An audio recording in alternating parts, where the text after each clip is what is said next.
വീട്ടിലുള്ള വെറും 3 ചേരുവകൾ വെച്ച് കർക്കിടക മാസത്തിൽ കഴിക്കാൻ പറ്റുന്ന ഒരു ഉലുവ പായസത്തിൻ്റെ റെസിപ്പിയാണ് ഇന്ന് ഉണ്ടാക്കുന്നത്. അപ്പോൾ നമ്മളിത് ഉലുവയും അതുപോലെ തന്നെ തേങ്ങാപ്പാലും ശർക്കരയും ചേർത്ത് ഉണ്ടാക്കുന്നതാണിത്. വളരെ ടേസ്റ്റി ആയിട്ടുള്ള ഒരു റെസിപ്പിയാണ്, കുട്ടികൾക്ക് പോലും കുടിക്കാൻ പറ്റും. അപ്പോൾ നമുക്കിത് എങ്ങനെ ഉണ്ടാക്കുന്നതെന്ന് നോക്കാം. കർക്കിടകത്തിൽ നമ്മൾ ഉലുവപ്പാൽ കഴിക്കാറുണ്ട്. അപ്പോൾ അതുപോലെയല്ല നമ്മളിത് ഉണ്ടാക്കുന്നത്. ഉലുവപ്പാലിൻ്റെ റെസിപ്പി ഞാൻ മുന്നേ ഇട്ടിട്ടുണ്ടായിരുന്നു. അതായത് നമ്മൾ ഉലുവ വേവിച്ച് അരച്ചിട്ട് അത് മിക്സിയിൽ അരക്കുന്ന സമയം തന്നെ അതിലേക്ക് തേങ്ങാപ്പാലും ശർക്കര പാനിയും ചേർത്തിട്ട് ഒന്ന് മിക്സിയിൽ അടിച്ചെടുക്കുമ്പോഴേ നമ്മൾ ഉലുവപ്പാൽ റെഡിയായി. പക്ഷെ നമ്മളിത് ഉലുവ പായസം ഉണ്ടാക്കുന്നത്. അപ്പോൾ ഇത് പായസം എന്ന് പറയുമ്പോൾ സാധാരണ നമ്മൾ പായസം വെക്കുന്ന പോലെ തന്നെയാണ്. വളരെയധികം ഹെൽത്തിന് നല്ലതാണ് ഈ ഉലുവ വെച്ചിട്ടുള്ള ഈ ഒരു പായസം. അപ്പോൾ നമ്മൾ ഉലുവ പായസം ഉണ്ടാക്കാൻ വേണ്ടി ഞാനിതാ ഒരു 2 ടേബിൾ സ്പൂൺ ഉലുവ ഇവിടെ കുതിരാൻ വെച്ചിട്ടുണ്ട്. അപ്പോൾ ഒരു 2 ടേബിൾ സ്പൂൺ കൊണ്ട് തന്നെ നമുക്കൊരു 4 ആൾക്കുള്ള അളവ് കിട്ടും. അപ്പോൾ ഇത് നല്ലോണം ഒരു 5-6 മണിക്കൂർ ഒന്ന് നന്നായിട്ട് കഴുകിയതിന് ശേഷം കുതിർത്ത് വെച്ചതാണ്. ഇതൊക്കെ രാവിലെ നമ്മൾ വെറും വയറ്റിൽ കഴിക്കുന്നതാണ് വളരെ നല്ലതായിട്ട് എല്ലാവരും കേട്ടിട്ടുള്ളത്. അതുകൊണ്ട് നിങ്ങൾ രാവിലെ കഴിക്കുന്നതാണെങ്കിൽ തലേന്ന് രാത്രി ഇതുപോലെ നല്ലോണം കഴുകിയിട്ട് ഒന്ന് കുതിർത്ത് വെച്ചാൽ മതിയാകും. അപ്പോൾ ഉലുവ നന്നായിട്ട് ഒന്ന് കുതിർത്ത ശേഷം നമുക്കത് ഇനിയിപ്പോൾ കഴുകേണ്ട ആവശ്യമൊന്നുമില്ല. ആ വെള്ളത്തോട് കൂടി തന്നെയാണ് നമ്മൾ ഇതിലേക്ക് ഇട്ടിട്ടൊന്ന് വേവിച്ചെടുക്കുന്നത്. അപ്പോൾ ഇതാ നമുക്കൊരു 2 വിസിൽ വരുന്നത് വരെ ഒന്ന് നമുക്ക് കുക്കറിൽ വേവിച്ചെടുക്കാം. അപ്പോൾ ഇതാ മീഡിയം ഫ്ലെയിമിൽ 2 വിസിൽ വെച്ചിട്ട് ഇത് വേവിച്ചെടുത്തിട്ടുണ്ട്. അപ്പോൾ ഉലുവക്ക് ഒരുപാട് വേവൊന്നുമില്ല, പെട്ടെന്ന് തന്നെ വെന്ത് കിട്ടും. നമ്മളിത് ഓൾറെഡി കുതിർത്തതായതുകൊണ്ട് തന്നെ അങ്ങനെ ഒരുപാടൊന്ന് വേവിച്ചെടുക്കേണ്ട ആവശ്യമില്ല. ഇനിയിപ്പോൾ ഇത് നമ്മൾ മിക്സീൻ്റെ ജാറിലേക്ക് ഒഴിച്ചു കൊടുത്തിട്ടുണ്ട്. ഉലുവ വേവിച്ച വെള്ളവും കൂടി ചേർത്തിട്ടാണ് നമ്മളിത് അരച്ചെടുക്കുന്നത്. അപ്പോൾ നന്നായിട്ട് തണുത്തതിന് ശേഷം വേണം മിക്സീൻ്റെ ജാറിലിട്ടിട്ട് അരച്ചെടുക്കാൻ വേണ്ടിയിട്ട്. അപ്പോൾ അരച്ചെടുക്കുമ്പോൾ നല്ല പേസ്റ്റ് പോലെ തന്നെ നമ്മളിത് അരച്ചെടുക്കുക. അപ്പോൾ ഇതാ നമ്മൾ അരച്ചെടുത്ത് കൊണ്ടുവന്നിട്ടുണ്ട്. അപ്പോൾ സാധാരണ നമ്മൾ ഉലുവപ്പാൽ തയ്യാറാക്കുന്നതാണെങ്കിൽ ഇതിലേക്ക് തേങ്ങേൻ്റെ 1-ാം പാലും 2-ാം പാലും കൂടി ഒരുമിച്ച് മിക്സ് ചെയ്തിട്ട് ഒന്ന് വിപ്പ് ചെയ്തെടുക്കുക ചെയ്യുന്നത്. അതിനുശേഷം പിന്നെ നമ്മൾ ശർക്കര പാനിയാക്കിയിട്ട് ആ ശർക്കര പാനി തണുത്തതിന് ശേഷം അതും കൂടി ഇതിലേക്ക് ഒഴിച്ചിട്ട് ഒന്ന് വിപ്പ് ചെയ്തെടുത്താൽ ഉലുവപ്പാൽ റെഡിയായി. പക്ഷേ ഇത് നമ്മൾ ഉലുവ പായസം ഉണ്ടാക്കുമ്പോൾ ഇതിനൊരു പ്രത്യേക രുചി തന്നെയാണ്. ഇതുവരെ ട്രൈ ചെയ്യാത്തവരുണ്ടെങ്കിൽ തീർച്ചയായിട്ടും ഒന്ന് തയ്യാറാക്കി നോക്കുക. അതുപോലെ തന്നെ നമ്മളിതിൽ തേങ്ങേൻ്റെ 1-ാം പാലും 2-ാം പാലും സെപ്പറേറ്റ് ആയിട്ട് എടുത്ത് വെക്കുക ചെയ്യുന്നത്. 2 പാലും ഒരുമിച്ചിട്ട് നമ്മൾ മിക്സ് ചെയ്യണ്ട.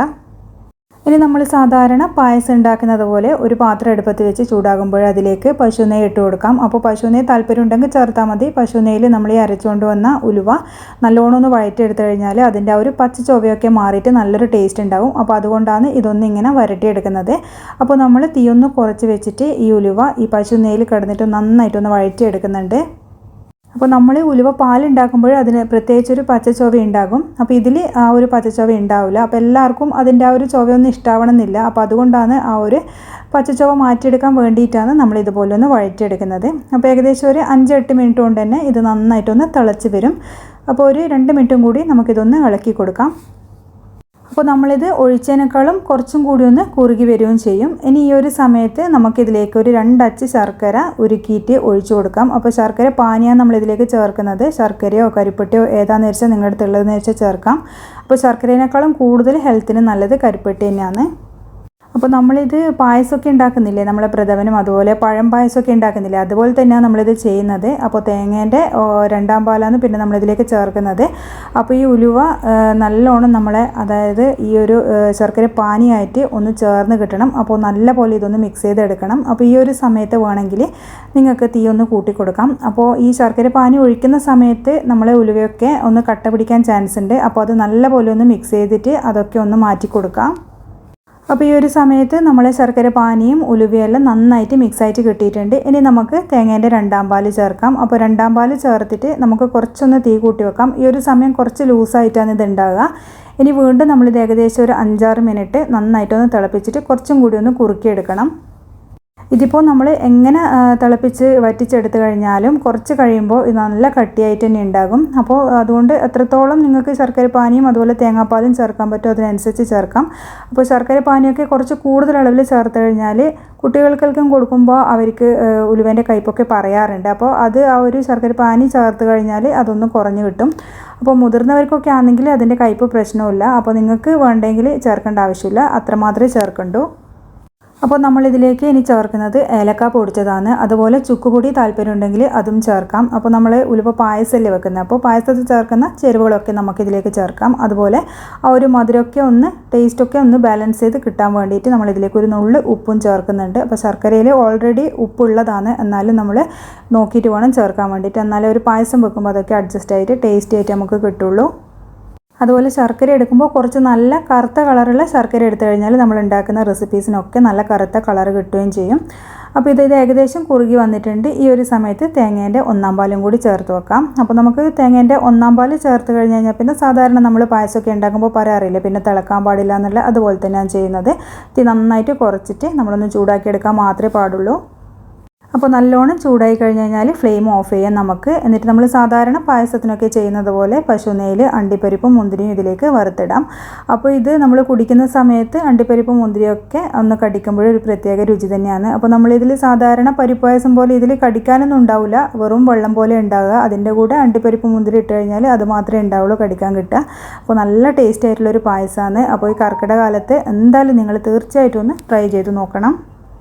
അപ്പോൾ കർക്കിടകത്തിൽ നിങ്ങൾ ഒരു മിനിമം ഒരു 7 ദിവസമെങ്കിലും തുടർച്ചയായിട്ട് ഇതുപോലുള്ള ഉലുവ പായസമോ അല്ലെങ്കിൽ ഉലുവ കഞ്ഞിയോ പിന്നെ എന്തെങ്കിലും മരുന്നുണ്ടകളോ അങ്ങനെ എന്തെങ്കിലും കഴിക്കുന്നത് നമ്മുടെ ശരീരത്തിന് ഗുണം ചെയ്യുകയുള്ളൂ. അപ്പോൾ ഞാനിതൊരു കപ്പിലേക്കൊന്ന് മാറ്റി കൊടുത്തിട്ടുണ്ട്. അപ്പോൾ ചൂടോടുകൂടി തന്നെയാണ് കുടിക്കുന്നത്. ചൂടോടുകൂടി കുടിക്കാൻ വേണ്ടി നമ്മളൊരു സാധാരണ പായസം കുടിക്കുന്ന പോലെ തന്നെയാണ്, നല്ല ടേസ്റ്റാണ്.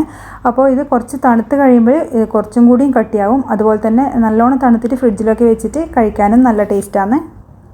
ഇതുപോലുള്ള ഉലുവ വെച്ചിട്ടുള്ള റെസിപ്പീസൊക്കെ നമ്മൾ കർക്കിടകത്തിൽ പ്രത്യേകിച്ച് മഴക്കാലത്ത് നമ്മൾ ശരീരത്തിന് വളരെ നല്ലതാണ്. അപ്പോൾ എല്ലാവരും ഒന്ന് ട്രൈ ചെയ്ത് നോക്കുക. ഉലുവേൻ്റെ ഗുണങ്ങൾ ഞാൻ പറയാണ്ട് തന്നെ എല്ലാവർക്കും അറിയാം. ഒരുപാട് ഫൈബർ അടങ്ങിയിരിക്കുന്നുണ്ട്. അതുപോലെ ഷുഗറും കൊളസ്ട്രോളിനും ഒക്കെ വളരെ നല്ലതാണ്. അപ്പോൾ ഷുഗർ പേഷ്യൻസും അതുപോലെ കൊളസ്ട്രോൾ ഉള്ളവരൊക്കെ തലേന്ന് രാത്രി ഉലുവ കുതിർത്ത് വെച്ചിട്ട് പിറ്റേന്ന് രാവിലെ അതിൻ്റെ വെള്ളമൊക്കെ കുടിക്കുന്ന കാണാറുണ്ട്. അതുപോലെ ഈ സാധാരണ ഉലുവേനേക്കാളും കൂടുതൽ നമുക്ക് ഹെൽത്തിന് ബെനിഫിറ്റ്സ് നൽകുന്നത് ഉലുവ മുളപ്പിച്ച് കഴിക്കുന്നതാണ്. അപ്പോൾ നമ്മൾ ഇമ്മ്യൂണിറ്റി കൂട്ടാനൊക്കെ ഇത് വളരെ നല്ലതാണ്. ഇതിൽ ഒരുപാട് ആൻറ്റി ഓക്സിഡൻസ് അടങ്ങിയിരിക്കുന്നുണ്ട്. അതുപോലെ തന്നെ നമ്മളെ ചർമ്മത്തിൻ്റെ ആരോഗ്യത്തിനും മുടീൻ്റെ ആരോഗ്യത്തിനൊക്കെ വളരെ നല്ലതാണ്. അപ്പോൾ മുടിയിലൊക്കെ നമ്മൾ ഉലുവ പാക്കായിട്ട് ഇടാറില്ല, അപ്പോൾ അതൊക്കെ വളരെ നല്ലതാണ് മുടീൻ്റെ ആരോഗ്യത്തിന്. അസിഡിറ്റി നെഞ്ചരിച്ചിലൊക്കെ ഉള്ളവർ ഈ ഉലുവ കഴിക്കുന്നത് നമ്മളെ മെയിൻ ഭക്ഷണത്തിന് മുന്നേ കഴിക്കണം. രാവിലത്തെ ആ ഒരു ഭക്ഷണത്തിന് മുന്നേ കഴിക്കണം എന്നാണ് പറയുന്നത്. അങ്ങനെ ആകുമ്പോൾ ആ ഒരു അസിഡിറ്റി നെഞ്ചരിച്ചിലൊക്കെ കുറക്കാൻ വേണ്ടിയിട്ടും ഹെൽപ്പ് ചെയ്യും. അപ്പോൾ ഉലുവ കഴിക്കുന്നത് കൊണ്ട് നമ്മളെ ചീത്ത കൊളസ്ട്രോളൊക്കെ ശരീരത്തിലുണ്ടെങ്കിൽ അതിനൊക്കെ ഒന്ന് കുറക്കാൻ വേണ്ടിയിട്ട് വളരെയധികം ഗുണം ചെയ്യും. അതുപോലെ തന്നെ നമുക്ക് ശരീരഭാരം നിയന്ത്രിക്കാനൊക്കെ വളരെ നല്ലതാണ്. അപ്പോൾ ഉലുവയൊക്കെ രാവിലെ 1-2 ടേബിൾ സ്പൂൺ കുതിർത്തത് കഴിച്ചു കഴിഞ്ഞാൽ പിന്നെ നമുക്ക് വിശപ്പ് അറിയേയില്ല എന്നാണ് പറയുന്നത്.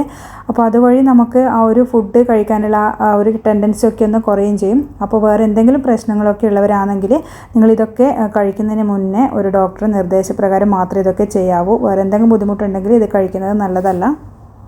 അപ്പോൾ വീഡിയോ ഇഷ്ടമായാൽ നിങ്ങൾ തീർച്ചയായിട്ടും ഒന്ന് ട്രൈ ചെയ്ത് നോക്കുക. അതുപോലെ നമ്മൾ പ്രസവം കഴിഞ്ഞ സ്ത്രീകൾക്കൊക്കെ വളരെ നല്ലതാണ്. മുലയൂട്ടുന്ന അമ്മമാർക്കും ഒക്കെ ഉലുവ വളരെയധികം ഗുണം ചെയ്യുന്നതാണ്. ഇനി അടുത്ത വീഡിയോയിൽ നമുക്ക് പുതിയൊരു ഹെൽത്തി റെസിപ്പിയുമായിട്ട് കാണാം. അതുപോലെ ചാനൽ ഇഷ്ടപ്പെടുകയാണെങ്കിൽ നിങ്ങൾ ചാനൽ സബ്സ്ക്രൈബ് ചെയ്യാനും ലൈക്ക് ചെയ്യാനും ഷെയർ ചെയ്യാനും ഒന്നും മറക്കരുത്. താങ്ക്